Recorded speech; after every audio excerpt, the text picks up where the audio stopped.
آپ وہ غالب نے کہا تھا کہ میں 1000 بار بھی اپنی زبان دھو لوں نا کبھی مشک اور عنبر سے، تو پھر بھی مجھے لگتا ہے ابھی اس قابل نہیں ہوئی کہ مدینے والے کا نام لے سکے۔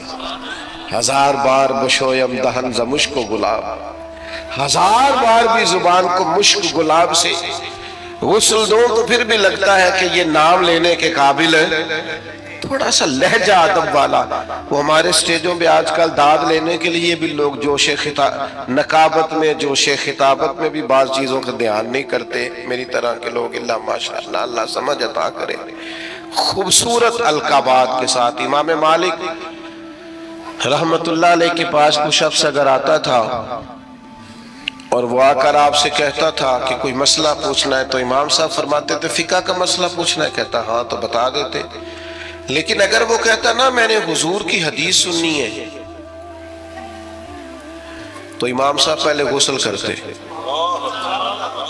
پھر کپڑے بدلتے، خوشبو لگاتے، امامہ باندھتے، پھر منبر پر بیٹھتے اور پوری آب و تاب کے ساتھ مدینے والے محبوب کا ذکر کرتے۔ جب آپ کسی چیز کا اہتمام کرتے ہیں تو اس کے اثرات بھی ہوتے ہیں، پورے آداب کے ساتھ، اطوار کے ساتھ، پوری خوبصورتی کے ساتھ۔ یہ ہمارے علماء نے ہمیں آداب بتائے کہ جب نبی پاک صلی اللہ تعالی علیہ وسلم کا ذکر کیا جائے گا تو پوری شان و شوکت کے ساتھ۔ آپ کو پتہ ہے منع کیا علماء نے کہ جب نبی پاک کا نام لکھو نا تو پورا درود لکھو صلی اللہ تعالی علیہ۔ یہ بعض لوگ خالی سواد لکھ دیتے ہیں، یہ درست نہیں ہے طریقہ۔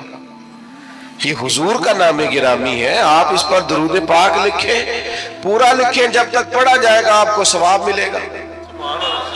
تو پورے آداب، نبی پاک صلی اللہ تعالی علیہ وسلم کا نام لیا جائے تو خالی نام نہ لیا جائے، ساتھ درود بھی پڑھا جائے۔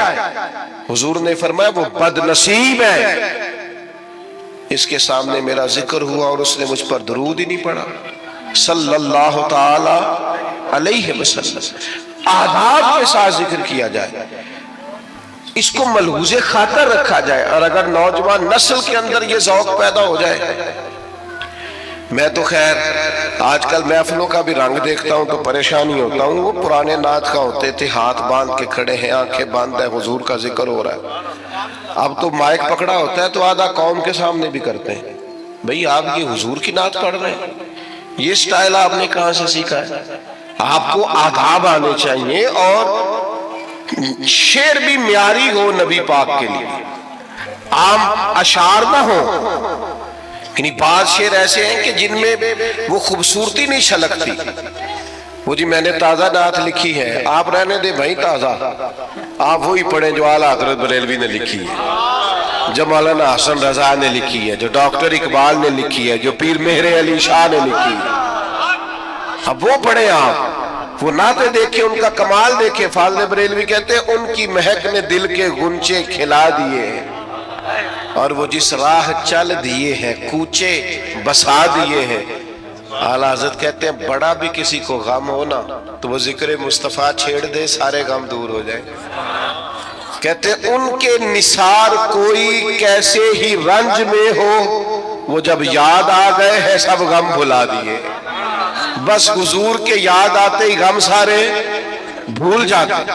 آپ نبی پاک علیہ السلام کا ذکر کریں گے تو اب دیکھیں نا پیر میرے علی شاہ صاحب نے حضور کی نعت لکھی تو انداز کیا کہتے ہیں، مکھ چند بدر شاہ شانی، متھے چمک دی لات نورانی ہے، او دی کالی زلف تے اکھ مستانی، مخمور اکھی ہے نا۔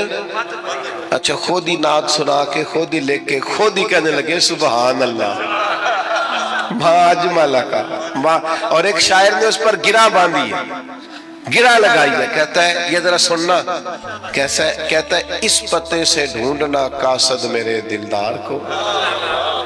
کہتا ہے میں تمہیں ایڈریس بتاؤں، میرے محبوب کو ڈھونڈنا تو پتہ کیا ہے، کہتا ہے اس پتے سے ڈھونڈنا قاصد میرے دلدار کو، مکھ چند بدر شاشانی، تے متھے چمک دی لاٹ نورانی ہے، کالی زلف تے اکھ مستانی ہے، مخمور اکھی ہیں اور فاضل بریلوی کہنے لگے سب سے اولا ہو آلہ، سب سے بالا ہو آلہ، کیا خبر کتنے تارے کھلے چھپ گئے، پر نہ ڈوبے نہ ڈوبا، کرنوں بدلی رسولوں کی ہوتی رہی، پر چاند بدلی کا نکلا ہمارا نبی، اور جن کے قدموں کا دھون ہے آب حیات، ہے وہ جانے مسیحا ہمارا نبی۔